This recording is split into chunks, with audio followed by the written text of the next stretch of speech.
زواج ميسر من دون تكلف أو حتى عناء، فقد تكون هذه القرى الوحيدة في العالم التي عرف عنها مهر الصداق بأقل بكثير من المتداول في الزيجات السعودية والدول الأخرى. وهي في ذمتي، تنتقل من ذمتك لذمتي، والحمد لله اللي سوى المذهب هذا حفظنا به وكرمنا به، وبناتنا محشومات معززات مكرمات، وهذا مذهب بني ثابت. الله يحييكم تحية السيل، وهذا مذهب بني ثابت، الله يرحم من أسسه والأسسه لا يدم طاهره، وعسى الله يرحم من أسسه.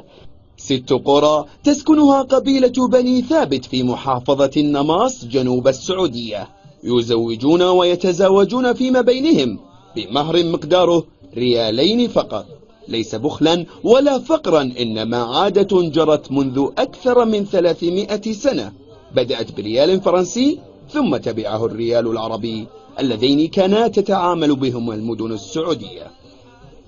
قبل 300 سنة أو أكثر، أقول لك مشيت أنا مع يدي ولا يعرف من أسسه.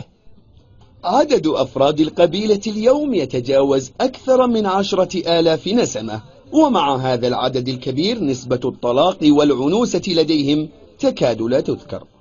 عندنا طال عمرك البنت محشومة مكرومة بريالين، عندنا ما فيه ثيب، ما عندنا واحد في عنوسة ولا مطلقة، لو تدور في القراية ما لقيت، لأن المرأة عندنا محشومة مكرومة مرفوعة.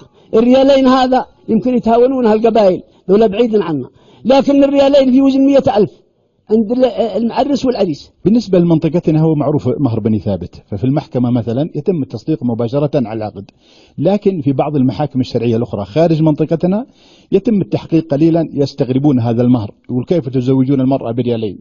ونحن نقول هذا مهر قبيلة بني ثابت متعارف عليه منذ 300 سنة أو أكثر، ومتفق عليه الجميع وما فيه أي تكاليف، ونحن نتبع سنة النبي صلى الله عليه وسلم في تخفيف المهور وفي قلة الكلفة. ولا يزال هذا المهر الملقب لديهم بالمذهب فخر القبيلة، فقد ساعد الشاب كما الفتاة على الزواج المبكر والكلفة الغير باهظة من دون الاحتياج إلى سلفة أو الحصول على قرض زواج كما يحدث في الكثير من المجتمعات العربية. هاني صفيان، العربية، من جنوب السعودية، محافظة النماص.